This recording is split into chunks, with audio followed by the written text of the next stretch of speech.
Hello, আসসালামু আলাইকুম। কেমন আছেন সবাই? This is arc. আশা করি সবাই ভালো আছেন। অনেকদিন পরে আবার আসলাম আপনাদেরকে নতুন কিছু আপডেট দিতে। স্পেশালি আজকে মাল্টার আ উম আই মিন ভিসার ইস্যু কি, মাল্টা নিয়ে কি হলো না হলো। শুধু আজকের এক্সপেরিয়েন্সটা শেয়ার করব আর আনুষঙ্গিক অন্যান্য কয়েকটা টপিক নিয়ে কথা বলার চেষ্টা করব যেগুলো আপনারা যারা গ্রুপে আছেন অনেকে আমাকে পার্সোনালি করছেন, অনেকে আবার জানতে চাচ্ছেন।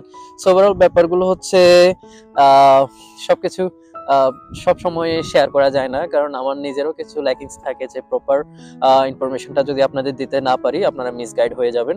এটা রিসেন্টলি অনেকেই অনেক সাইট থেকে অনেক ধরনের ডিফারেন্ট অ্যান্ড কিছু ব্যাড এক্সপেরিয়েন্স হয়েছে যেটা আমার সাথে অনেকে শেয়ার করছেন। সো এই ব্যাপারগুলো নিয়ে কথা বলবো। সো যাই হোক, যারা আমার চ্যানেলে নতুন আপনারা কন্ট্রিবিউশন আ করছেন, আই মিন যারা করে আসছেন তাদেরকে তো ধন্যবাদ। যারা নতুন আছেন তারা লাইক, কমেন্ট, শেয়ার করবেন। অবশ্যই ভিডিওটা পুরো দেখুন। দেখে যদি আপনার মনে হয় যে মাল্টার ব্যাপারে অথবা ইউরোপে আসার ক্ষেত্রে আমার ভিডিওটা কিছু ইনফরমেশন আপনাকে দিচ্ছে যেটা আপনার কাজে লাগবে, দেন আপনি আপনার কন্ট্রিবিউশনটা করবেন। আদারওয়াইজ আপনাকে নিয়ে কোনো ফোর্স নেই। যাই হোক, চলুন আমরা মূল টপিকে যাই। সো আজকে সকালে আমার একটা friend Malta visa application centre I mean VFS এ মাল্টার ভিসা অ্যাপ্লিকেশন সাবমিট করতে গিয়েছিল। আহ, আরেকজন গিয়েছিল, ওর ইন্টারভিউ ছিল দুজনের প্রায় সেম ডেতে। তো দুজনেই আমার কাছে তাদের এক্সপিরিয়েন্স শেয়ার করলো। তারা আমার স্কুল ফ্রেন্ডস আর কি। তারা জমা দিতে গেল, তারপরে অনেক কিছু আজকে ভোরবেলা আই মিন আমি এখন যেখানে আছি এখানে প্রায় বাংলাদেশের থেকে 5-6 ঘন্টা পেছনে আছি। তো সকালবেলা ঘুম থেকে উঠিয়ে কল দিয়ে ঘুম থেকে উঠিয়ে তাদের এক্সপিরিয়েন্স শেয়ার করলো। যেটা হচ্ছে যে ইন্টারভিউ দিয়েছে তার ইন্টারভিউর আই মিন প্র্যাকটিসের ক্ষেত্রে কোনো ঘাটতি ছিল না, কারণ তার আগেই 1-2টা ইউনিভার্সিটিতে আপনার চান্স হয়েছিল, স্পেশালি লন্ডন স্কুল অফ কমার্সে মাল্টাতে মোটামুটি যেটা খুব রেপুটেটেড। সেখানে তার অ্যাডমিশন হয়েছিল। সেই ক্ষেত্রে তার ইনিশিয়াল একটা ইন্টারভিউ দিতে হয়েছিল। সো ওভারঅল সে তার অ্যাপ্লিকেশনটা আর বেশি আগায়নি। ওই কলেজে টিউশন ফিসটা কম্পারেটিভলি হাই ছিল, ইভেন টিউশন ফিস আগে দিতে হতো, এই জন্য সে ওই ব্যাপারটা স্কিপ করে গিয়েছিল। আমিও তাকে আর বেশি মোটিভেট করিনি। তো সেক্ষেত্রে তার যে ইন্টারভিউর প্র্যাকটিস করতে হয়েছিল ইনিশিয়ালি, সেখানে আগে ইন্টারভিউ দিয়ে মোটামুটি তারা একটা সিলেকশন পর্যায়ে নিয়ে যায়। সেখানে ইন্টারভিউ দিয়েছিল। ওভারঅল এর মাঝখানে যে প্রসেসিং হয়েছে সব মিলে তার ভালো একটা প্র্যাকটিস ছিল।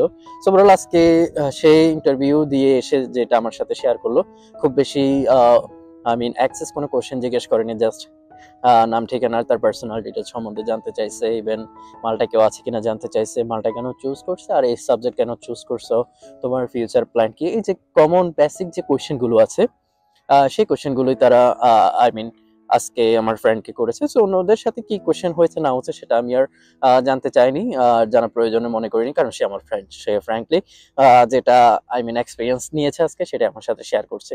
সো সেজন্য আপনাদের সাথে এই ব্যাপারটা শেয়ার করলাম। সো আর অ্যাপ্লিকেশন যেমন তেমনই হোক, আপনার কোয়ালিটি যেমন তেমনই হোক, ইন্টারভিউ যেই নেবে সে যদি মনে করে যে আপনাকে অনেক কিছু জিজ্ঞেস করবে, তার মন মেজাজের উপর ডিপেন্ড করে, আর কিছু না। যেমন আমার একটা ছোট ভাইকে অনেক কিছু, ওর হবি কি, ফুটবল কেন খেলো, ট্রাভেলিং করলে কি উপকার আসে, কেন ট্রাভেলিং করো, কোথায় কোথায় ট্রাভেলিং করছো, আই মিন অনেক অনেক ব্যাপার নিয়ে তাকে ওরা বিভিন্ন কোয়েশ্চেন জিজ্ঞেস করেছিল। সো এটা তাদের মন চাইলে করতে পারে, আবার অনেক সময় খুব শর্টকাটেই শেষ করে দেয়। তো এটা হচ্ছে কথা। আরেকজন ভিসা অ্যাপ্লিকেশন সাবমিট করতে গিয়েছিল স্টাডি ভিসায়, সেও সুন্দরভাবে সাবমিট করে এসেছে। সো এটাও গুড নিউজ, কোনো প্রবলেম হয় নাই। মাঝখানে যেটা আমি বললাম যে প্রিমিয়াম এবং নর্মাল সার্ভিস নিয়ে প্রিমিয়াম সার্ভিস অ্যাপ্লিকেশন করার জন্য বিএফএস এর লোকজন অনেকে ফোর্স করছে। সো তেমনটা আজকে কিছু হয়নি। সেই প্রিমিয়ামের প্রিপারেশন নিয়ে গিয়েছিল, প্রিমিয়ামে জমা দিয়ে আসছে। So that's a good news, সবকিছু সর্ট আউট হয়ে গেছে। এখন আসি আজকে ভিসার রেশিও নিয়ে। আজকে যে ভিসার আই মিন পাসপোর্ট ডেলিভারি দিয়েছে, ভিসার রেশিও কেমন। তো দুটো ফ্রেন্ডই প্রায়, একজন ইন্টারভিউ প্রায় 1টা-1.5টার দিকে দিয়েছে, আরেকজন 11টা-12টায় ও অ্যাপ্লিকেশন সাবমিট করছে। সো দুজনেই একটু লেট করে বের হয়েছে, তার ভিতরে অনেকগুলো পাসপোর্ট নাকি ডেলিভারি দিয়েছে। তো তারা আমার সাথে শেয়ার করলো যে যাই ডেলিভারি দিয়েছে মোটামুটি আজকে অনেকগুলো ভিসা হয়েছে। আমি জানি না অন্যান্যদের কেমন এক্সপিরিয়েন্স হয়েছে। তো তারা আমাকে যেটা এনশিওর করলো, ইভেন যে ফ্রেন্ডটা ইন্টারভিউ দিয়েছে তার এক্সট্রা কোনো আই মিন সরি কোনো আই মিন কমপ্লিকেটেড সিচুয়েশন ভিতর দিয়ে যেতে হয় না। অ্যাটলিস্ট যে ইন্টারভিউ দিয়ে মন খারাপ হবে, খারাপ হয়েছে, ভালো হয় নাই, ইন্টারভিউতে আমাকে আটকে দিয়েছে, তেমন কিছু হয় না। সেও যথেষ্ট এক্সাইটেড ছিল, হ্যাপি ছিল আর কি। তো সে আমার সাথে শেয়ার করলো যে আজকে দেখলাম যতগুলোই পাসপোর্ট ডেলিভারি দিয়েছে মোটামুটি দেখলাম যে অনেকে ভিসা পেয়েছে। তো সব ভিসা তো আর হবে না, কিছু ভিসা হয়নি। তো যাই হোক, তার যে ফিডব্যাক ছিল মোটামুটি অনেকে ভিসা পেয়েছে আজকে। এটা হচ্ছে মাল্টা স্টাডি ভিসা। এবং যে ভিসা অ্যাপ্লিকেশন সাবমিট করেছে সেও সেম কথা বলেছে যে আজকে যাই দেখলাম পাসপোর্ট যখন ডেলিভারি দিচ্ছে ভালোই ভিসা হচ্ছে। তো এটা আর কি। আমি একটা আমার যেই গ্রুপটা আছে টেলিগ্রামের, যারা আছেন সেখানে আমি বলছি। ইভেন এটা মোটামুটি একটা কমন একটা কি বলা যায়, আইডিয়া করা যায় আর কি, যে আগামী 3-4 মাস সব দেশেরই ভিসার ইস্যু একটু ভালো থাকবে, কারণ সবগুলো দেশে আগামী সামারের জন্য তারা প্রস্তুতি নেবে। ঠিক আছে, এই উইন্টার টাইমটাই একটু ডাল সিজন, এখানে খুব একটা আর ব্যস্ততা নেই। যাই হবে আগামী সামারকে ঘিরেই যত আয়োজন হবে সারা ইউরোপ বলি অথবা আমেরিকা, সারা বিশ্বের কথায় চিন্তা করলে আগামী সামার নিয়ে এখন থেকে প্রস্তুতি শুরু হবে। যাই হোক, আমি এখন যে দেশে আছি এখানেও আপনার উইন্টার চলে আসছে, বাট এবার উইন্টারটা নাকি একটু লেটে আসছে। বাংলাদেশেও নাকি উইন্টারের খুব একটা চিহ্ন নেই বললেই চলে, খুব নাকি গরম পড়তেছে। যাই হোক, এটা এক এক এলাকায় এক এক রকম। এখানেও আজকে হঠাৎ করে খুব বেশি ঠান্ডা পড়ছে। মাল্টায় উইন্টার অলমোস্ট চলে আসছে যতটুকু বুঝলাম, বাট মাল্টা বৃষ্টি হচ্ছে। এই হচ্ছে কথা। যাই হোক, আলহামদুলিল্লাহ সব দিক দিয়ে গুড নিউজ পাচ্ছি। আপনাদেরও আমি চেষ্টা করছি প্রপার একটা গাইডেন্স দিতে। আর যে রেফারেন্সের কথা বলছি, আমরা আমাদের পক্ষ থেকে যথেষ্ট যেটাকে বলে ট্রু সাপোর্ট, অথবা আপনি হ্যাসেল ফ্রি, অথবা মেন্টালি একটা সাপোর্ট, অথবা মেন্টালি একটা স্যাটিসফ্যাকশনের ব্যাপার আছে। আপনি যখন একটা অ্যাপ্লিকেশন করবেন, আপনার প্রোফাইল দেখে কেউ যদি প্রপার জাজমেন্ট না করে, আপনাকে প্রপার গাইডেন্স না দিয়ে জাস্ট একটা অ্যাপ্লিকেশন করে দিলেন, ভিসা হলে হবে না হলে নেই, তেমনটা আমরা সাপোর্ট দিই না। ফার্স্ট আমরা আপনার প্রোফাইলটা দেখিয়ে দেন, একটু গাইডেন্স দেওয়ার চেষ্টা করি যে কোনটা ভালো হবে কোনটা খারাপ হবে। তো অনেকজনের সাথে কথা বললাম, অনেকে দেখুন এখানে আইএলটিএস নিয়ে আপনি অ্যাপ্লিকেশন করে দিতে পারেন, বাট আপনার রেজাল্টটা যদি তুলনামূলক ভালো না হয়, ভিসা অফিসার কি দেখে আপনার ভিসাটা দিবে সেই ব্যাপারটা আপনি নিজে চিন্তা করে দেখুন। সো ওভারঅল ইন্টারভিউ পর্যন্ত গেলে ভালো একটা ইন্টারভিউ আপনাকে দিতে হবে, যেটা আমি কালকে দুজন স্টুডেন্টের সাথে কথা বলে বুঝলাম। তাদের রেজাল্টটা একসময় ভালো ছিল, আবার পরের সেশন লাইক এসএসসি তে ভালো ছিল, এইচএসসি তে এসে খারাপ হয়ে গেছে। বাট তারা কনফিডেন্ট আছে যে তাদের স্পোকেন ইংলিশের স্কিল ভালো আছে, তারা ইন্টারভিউতে ভালো পার্টিসিপেট করতে পারবে, বাট তাদের আইএলটিএস নেই। তো ওভারঅল এই কনফিডেন্সটা যদি থেকে থাকে আপনি আগাতে পারেন, ঠিক আছে। আদারওয়াইজ আপনার কনফিডেন্স নেই, রেজাল্টও খারাপ, সেক্ষেত্রে টাকার অপচয় হবে, আমি কখনোই সাপোর্ট করি না। তো আমি আপনাদের মিসগাইড করব না, অ্যাটলিস্ট আমি সবসময় সাপোর্ট দিই। আপনার যারা এখন নতুন এইচএসসি পরীক্ষা দিবেন, রিসেন্টলি ভালো করে পরীক্ষা দেন। বাংলাদেশের আমি আমার রেজাল্টের কথা চিন্তা করি, আপনাদের অনেকের রেজাল্টে বিলো অ্যাভারেজ। যে আমি স্টুডেন্ট, আমার কাজ হচ্ছে এখন স্টাডি করা, আমার কাজ হচ্ছে ভালো রেজাল্ট করা, আমার কাজ হচ্ছে আমার মেধাটাকে কাজে লাগানো প্রপারলি, ঠিক আছে। তো রেজাল্ট যখন খারাপ হয়, অথবা খারাপ রেজাল্ট বলতে তো কিছু নেই, যাদের রেজাল্টটা তুলনামূলক কম, বাট আলটিমেটলি আপনার যদি অন্য কোয়ালিটি থেকে থাকে এই জিনিসটাকে কাভার দিতে পারেন, যেই আমার যে রেজাল্টটা খারাপ হয়েছে সেটাই আমি না, আমার ভেতরে অন্য কিছু আছে যেটা দিয়ে আমি আমার মেধাকে অন্যভাবে বিকাশ করতে পারবো, আমি আমার প্লেস করে নিতে পারবো। আমার কথা হচ্ছে এটা। তবুও স্টাডি করার সময় স্টুডেন্ট লাইফে আপনার মেইন ফোকাস স্টাডিতে রাখতে হবে। রেজাল্ট ভালো থাকলে আপনাকে মোটামুটি অ্যাটলিস্ট আমি আগে বলে আসছি, যারা ইন্টারন্যাশনাল স্টুডেন্ট হবেন, বিদেশি ইউনিভার্সিটিগুলোতে অ্যাপ্লাই করবেন, আপনার ফার্স্ট ইমপ্রেশন হবে আপনার ট্রান্সক্রিপ্ট গুলো দেখে, রেজাল্ট দেখে, আপনার কোকারিকুলাম অ্যাক্টিভিটিস দেখে, ঠিক আছে। সো যখন ওরা ইমপ্রেসড হবে, অবশ্যই যদি আপনার খুব ভালো রেজাল্ট হয়, 20 জনে অ্যাপ্লিকেশন করলেন একটা ইউনিভার্সিটিতে, 20 জন থেকে তারা 5 জনকে সিলেক্ট করবে। তো 5 জনের সিলেকশনের ব্যাপারটা হবে তাদের রেজাল্ট বেসড, অন্যান্যগুলো বাদ দিয়ে যাদের মোটামুটি টপ লেভেলের রেজাল্ট আছে তাদেরকে তারা সিলেক্ট করবে। তো সেক্ষেত্রে দেখুন, বাকি 15 জনের দলে যাওয়া উচিত হবে আপনার, নাকি প্রথম 5 জনের দলে আসা উচিত হবে। সো এটা হচ্ছে আমার কমন কনসেপ্ট আর কি, কমন আইডিয়া আপনাদের জন্য, যে এই জিনিসটা ফলো করতে পারেন, যে স্টুডেন্ট লাইফ ভালো করে পড়াশোনা করুন, ঠিক আছে। রেজাল্টটা ভালো রাখুন, পরেরটা পরে হবে। আমার আব্বু আমাকে একটা কথা বলতো, যে হয়তো ভালো করে পড়াশোনা করে, না হলে কাজে লেগে যাও, ঠিক আছে। তুমি স্টুডেন্ট, তোমাকে পড়তে হবে এখন, ঠিক আছে। পড়াশোনার পাশাপাশি ভালো রেজাল্ট রাখো, আর অন্যান্য সময় বন্ধুদের সময় যাও, তোমার নিজেকে হাসি খুশি নিজের মনকে আনন্দিত রাখার জন্য যা করার করো, খারাপ কিছু না, ভালো ওয়েতে, ঠিক আছে। এই আর কি। তো অনেকের রেজাল্টই একটু বিলো অ্যাভারেজ, যেটা আসলে অন্যান্য কোয়ালিটি যদি আপনার না থাকে, যেমন আইএলটিএস, ইংলিশ প্রফিসিয়েন্সি, ইভেন আদার কো কারিকুলাম অ্যাক্টিভিটিস, ওই সাপোর্টগুলো যদি না থাকে তাহলে আপনি অ্যাভারেজের কাতারে পড়ে যাবেন, ঠিক আছে, এক্সেপশনাল হতে পারবেন না, ঠিক আছে। সো যারা স্টুডেন্ট আছেন এখন এইচএসসি পরীক্ষা দেননি, আমার ভিডিও দেখছেন, অবশ্যই আমি আপনাকে সবসময় মোটিভেট করি, এখন থেকে বলছি, ভালো পড়াশোনা করুন, ভালোভাবে চেষ্টা করুন, যে কি বলে যে অটো পাস অথবা অটো রিনিউ হয়ে আপনি ভালো রেজাল্ট পেয়ে যাবেন, ওগুলো চিন্তা বাদ দেন, ঠিক আছে। আপনি স্টুডেন্ট মানুষ, পড়াশোনা করুন, ভালো রেজাল্ট রাখুন, পরেরটা পরে হবে। বিদেশে আসবেন, এখন একটা কথা হচ্ছে ভাই, আমি কি ইন্টারের পরে বিদেশে আসবো নাকি ব্যাচেলর শেষ করে বিদেশে আসবো? তো এটা ডিপেন্ড করছে আপনার ম্যাচুরিটির উপর, আপনার কনফিডেন্স, সাহসের উপর, ঠিক আছে। অনেকের চিন্তা আছে, যেমন আমি ইন্টারে থাকতে কলেজে পড়ার সময় আমার মেসে থেকেছিলাম, হলে, কলেজের হলে ছিলাম, যেহেতু সরকারি কলেজে পড়েছি। তো মেসে যখন ছিলাম তখন দেখলাম, মানে এটা কাউকে হার্ট করার জন্য না, আমার নিজের অভিজ্ঞতা শেয়ার করছি। তো অনেক বড় ভাইকে দেখলাম, আমি যখন মেসে উঠি তখনই তারা গ্রাজুয়েশন কমপ্লিট করেছে, 1.5 বছর হয়ে গেছে, 1.5 বছর তারা বেকার, ইভেন তারা পড়ছে সিএসসি তে, ট্রিপলিতে। সো দেশের বিশ্বের সব টপ লেভেলের সাবজেক্টে পড়ে তারা 1.5 বছর বেকার। আমার কথা হচ্ছে, আমি যদি একদিন বেকার থাকি, ইউরোপের কথা চিন্তা করলে, এই সাইডের কথা কনসিডার করলে, এখানে যদি আপনি একদিন বেকার থাকেন, আপনি 50 ইউরো আপনার লস, মানে বাংলাদেশি টাকা 6,000 টাকা আপনি পার ডে লস করছেন। তো ইভেন তখন থেকে আমার এই চিন্তা ছিল, এই যে ভাইয়েরা কোর্স কমপ্লিট করছে, ভালো সাবজেক্টে পড়েছে, তখন তো ইন্টারে পড়ি, দিন দুনিয়া সম্বন্ধে, ইউনিভার্সিটি হাই ক্লাসের সাবজেক্ট কোনটা কি, কেরিয়ার নিয়ে খুব বেশি একটা যে কনসার্ন ছিলাম তা না, ঠিক আছে। আমার কথা হচ্ছে ভালো পড়তে হবে, পরেরটা পরে হবে, রেজাল্ট ভালো রাখা হচ্ছে আমার কাছে। তো আমি যখন দেখলাম ওনারা জব পাচ্ছে না, প্রায় 1.5 বছর 2 বছর হয়ে গেছে, তো আমি তখন 2014, 15, 13 কথা বলতে গেলে, তখন কিন্তু খুব একটা হাইপ ছিল সিএসসি তে যারা পড়ছে, এটা কম্পিউটার ইঞ্জিনিয়ার, তাদের খুব একটা ভ্যালু আছে।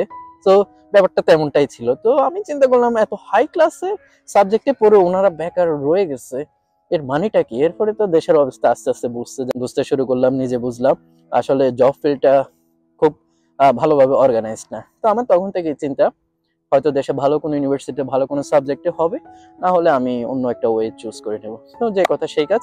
আলহামদুলিল্লাহ, আমার এটাই কনফিডেন্স ছিল যে যদি কোনো এমবাসিতে দাঁড়াই, আমার ভিসা রিজেক্ট করার পাওয়ার তাদের নেই, ঠিক আছে, আমার ভিসা হবে, এইটুকু কনফিডেন্স আমার ভিতরে ছিল। দেখ আল্লাহ যা করেছে আলহামদুলিল্লাহ। তো এটাই বলছি, যারা স্টুডেন্ট আছেন, আপনি কি ব্যাচেলরের পরে আসবেন নাকি এইচএসসি পরে আসবেন, সেটা ডিপেন্ড করছে আপনার ফ্রেন্ড সার্কেলের উপর, আপনার ফ্যামিলি ব্যাকগ্রাউন্ডের উপর, আপনার নিজের ম্যাচুরিটির উপর। তো সবকিছু নিয়ে, তো আমি সবকিছু ডিপেন্ড করছে আপনার পরিবেশ পরিস্থিতির উপরে। আপনার নিজেরও একটা ম্যাচুরিটি লাগবে, আদারওয়াইজ এখানে এসে খুব কম বয়সে এসে আপনি স্টাডি করা, জব করা, ওভারঅল একটু পিছিয়ে পড়ে যাবেন আর কি, নিজের প্রতি এখানে আসার পরে কনফিডেন্সটা হারিয়ে ফেলবেন। সো বিদেশে আসার ক্ষেত্রে সবচেয়ে সাপোর্টিভ হচ্ছে আপনার মেইন মাইন্ড সেট আপ, আর কিছু না। সো যাই হোক, এবার আপনি ইন্টারের পরে আসুন অথবা ব্যাচেলর পরে আসুন, সেটা আপনার উপরে ডিপেন্ড করছে। আমি আমার পক্ষ থেকে ইউরোপ অথবা মাল্টার জন্য এই সাপোর্টটা আপনাদের দিতে পারবো, যে প্রপার ওয়েতে, প্রপার গাইডেন্সে কিভাবে আপনি টাকা সেভ করে আপনার ভিসা প্রসেসিংটা কমপ্লিট করে আসতে পারেন একটুকে। আর ভিসা হওয়া না হওয়া পুরোটাই হচ্ছে ভিসা অফিসারের উপর ডিপেন্ড করছে, এটার রেসপন্সিবিলিটি আমরা নেব না। আমরা শুধু আপনাকে প্রপার ওয়েতে পুশ করব, এভাবে করুন। তো এভাবে হলে ইনশাল্লাহ আপনাকে কেউ আটকাতে পারবে না, এটুকুই, আর বেশি কিছু বলার নাই। যাই হোক, আজকে এ পর্যন্ত মাল্টা ভিসার ইস্যু। আজকে যা শুনলাম খুবই ভালো, আগামী 3-4 মাস ভালো হবে, এটুকু আশা করি। আর যারা সাবমিট করবেন, অবশ্যই ইন্টারভিউ হলে ইন্টারভিউর ভালো প্রিপারেশন নিয়ে যাবেন। এটা আপনার সবচেয়ে বেশি কাজে দিবে, কারণ সবকিছু শেষ, আপনি ভিসা অ্যাপ্লিকেশন সাবমিট করে ফেলেছেন, এখন আপনার কাজ কি? আপনার কাজ হচ্ছে ইন্টারভিউর জন্য প্রিপারেশন নেওয়া। আর ইন্টারভিউ ভালো হলে মনে করেন যে আপনার ভিসা হওয়ার পসিবিলিটি অ্যাটলিস্ট 99%, ওকে, ঠিক আছে। তো সেটার জন্যই প্রস্তুতি নেবেন, সেটাই আপনার লাস্ট ফাইট। সো ভিসা হয়ে গেলে এরপরে কি? এরপরে পাসপোর্টটা কালেকশন করবেন, ভালো করে চিল করবেন, কারণ পাসপোর্টে যখন ইউরোপের ভিসা লাগবে, সেই এক্সাইটমেন্ট আপনি কাউকে বোঝাতে পারবেন না। আমরা সেটা এক্সপিরিয়েন্স করেছি। ইভেন দো আমার পাসপোর্টে যখন ইন্ডিয়ার ভিসা প্রথম লাগে, সেই এক্সাইটমেন্টও আসলে এক্সপ্রেস করার মতো না। সো ওই মনটা আসলে খুবই মেমোরেবল, ওকে। যেটা হচ্ছে ভিসা হবে, পাসপোর্টে ভিসা দেখবেন, ফ্রেন্ডসদের সাথে একটু চিল করবেন, পার্টি করবেন, খাওয়া দাওয়া করবেন, ইচ্ছে মতো শপিং করবেন, এরপরে আর কি চলে আসবেন। এসে কলেজে যাবেন, কলেজে গিয়ে ওদের সাথে কথাবার্তা বলে ডকুমেন্টস কিছু কালেকশন করে আদার্স ডকুমেন্ট সবকিছু ম্যানেজ করে আপনি গিয়ে জাস্ট ফিঙ্গার দিবেন। 1 সপ্তাহ, 10 দিন, 15 দিন, 1 মাসের ভিতরে কার্ড পেয়ে যাবেন। কার্ড পেলে এরপরে ক্লাস করবেন। আর ক্লাস পাওয়ার ফাঁকে যদি আপনার ভালো টাকা থাকে পকেটে, জাস্ট একটা টিকিট বুক করবেন, চলে যাবেন ফ্রান্সে অথবা নরওয়েতে অথবা ডেনমার্ক, সুইডেনে। 3-4 দিন ঘুরে ফিরে আবার মাল্টা চলে আসবেন। সো এটা লাইক ডোমেস্টিক ফ্লাইট। আমরা যে ঢাকা থেকে চট্টগ্রাম ফ্লাইটে যাই ঠিক তেমনই 1 ঘন্টা, 2 ঘন্টা, 3 ঘন্টা লাগে। এভাবেই এই হচ্ছে ইউরোপিয়ান লাইফ। পড়াশোনা করছেন, বিদেশে আসার পরে স্টুডেন্ট হবেন, পড়াটা কমপ্লিট করবেন, পাশাপাশি জব করবেন। মাল্টায় জবের ফিল্ড গুড এনাফ, ভালো টাকা ইনকাম করতে পারবেন স্টুডেন্ট হিসাবে। পার্ট টাইম হলেও ফুল টাইমে অনেক টাকা ইনকাম করতে পারবেন। সো আপনাকে ফুল টাইম অ্যালাউ করবে যদি ভালো কাজ করেন। এটা আগে পরে বলে আসছি। এই ভালো টাকা ইনকাম করবেন স্টুডেন্ট অবস্থায়, পড়াশোনাও করছেন, পকেটে প্রায় 1 লক্ষ টাকা আপনার থাকবে প্রতি মাসে যদি ভালোভাবে কাজ করতে পারেন। সেই মেন্টালিটি যদি আপনার থাকে, সেই স্ট্রেংথ যদি থাকে, 1 লক্ষ টাকা মান্থলি ইনকাম করবেন বর্তমান সময় স্টুডেন্ট হিসাবে। সো নিজের থাকা খাওয়া বাদেও ফ্যামিলিতে 15-20-30 হাজার টাকা সাপোর্ট দিতে পারবেন। এটাই আর কি বলা যায়। আর সুযোগ সুবিধা কি দেওয়ার আছে মালটায়, ঠিক আছে? মালটা সবসময় মন্দের ভালো, এই আর কি। সবাই কনফিডেন্ট থাকুন। আর যারাই এখনো অ্যাপ্লাই করেন নাই, এখন স্টুডেন্ট অবস্থায় আছেন, এইচএসসি পরীক্ষা দেন নাই, আপনাদের জন্য রিকোয়েস্ট আমার থাকবে আর কি, স্পেশালি ভালো রেজাল্ট করার চেষ্টা করবেন।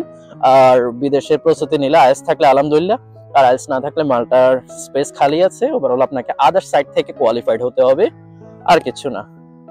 সো আর কি বলবো, একটু পর্যন্ত মাল্টার জন্য আজকে যা শুনলাম ততটুকুই।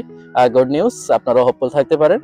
এই আর যারা বিভিন্ন এজেন্সির কথা বলছেন, এই সবাই প্রসেসিং করতেছে, সবারই ভিসা হচ্ছে। ভিসা হচ্ছে না যেমন না, ভিসা না হলে কোনো এজেন্সি সাস্টেইন করতে পারবে না, ঠিক আছে? এটা হচ্ছে কমন থিঙ্কিং। আপনি একটা ব্যবসা চালু করছেন, আপনার যদি প্রফিট না আসে আপনি ব্যবসা টিকে থাকতে পারবেন না। তো সবাই ভিসা করছে কম বেশি, তো আপনি রেশিও হিসাব করে লাভ নেই। আপনার কোয়ালিটির উপরে ডিপেন্ড করে আপনি কোন এজেন্সি দিয়ে আসছেন, কার মাধ্যমে আসছেন, তখন আপনি তার রিপ্রেজেন্টেটিভ হবেন, ঠিক আছে? আর তখন এজেন্সিও বলে আমরা ওর অ্যাপ্লিকেশনটা করেছিলাম, ওর ভিসা প্রসেসিং করেছিলাম, ও আমাদের মাধ্যমে ভিসা পেয়েছে, তখন ওরা আপনাকে দিয়ে মার্কেটিং করবে। Just think about it in a good way, okay? আর কিছু না। সো আর কি, ভিডিও অনেক লেংথি হয়ে যাচ্ছে, অনেকগুলো কথা আজকে শেয়ার করলাম। আশা করি ভালো থাকবেন সবাই, দোয়া করবেন আমার জন্য, আমি আপনাদের যাতে সাপোর্টটা দিতে পারি। ইনশাল্লাহ জানুয়ারি ফেব্রুয়ারিতে হয়তো দেশে আসবো। দেশে আসলে আপনাদের সবার সাথে একটা গেট টুগেদার করব, দরকার আমরা একটা সেমিনার করব। ওভারঅল আমার ভালো কিছু প্ল্যান আছে। এর ভিতরে আমরা যাদের প্রসেসিং করছি তাদের যদি ভিসা হয়ে যায়, তারা হবে আমাদের ইউরোপের ব্র্যান্ড অ্যাম্বাসেডর, ওকে? সো আমার অনেকগুলো প্ল্যান সেট করা আছে, আল্লাহ যদি সব ঠিকভাবে পরিপূর্ণ করতে দেয়, আশা করি আপনাদের নিয়ে ভালো একটা ফ্যামিলি আমি বিল্ড আপ করতে পারবো। সো এটাই, ভালো থাকবেন সবাই। নতুন ভিডিওতে আবার নতুন কিছু বলার চেষ্টা করব। সে পর্যন্ত সবাই ভালো থাকবেন। আসসালামু আলাইকুম।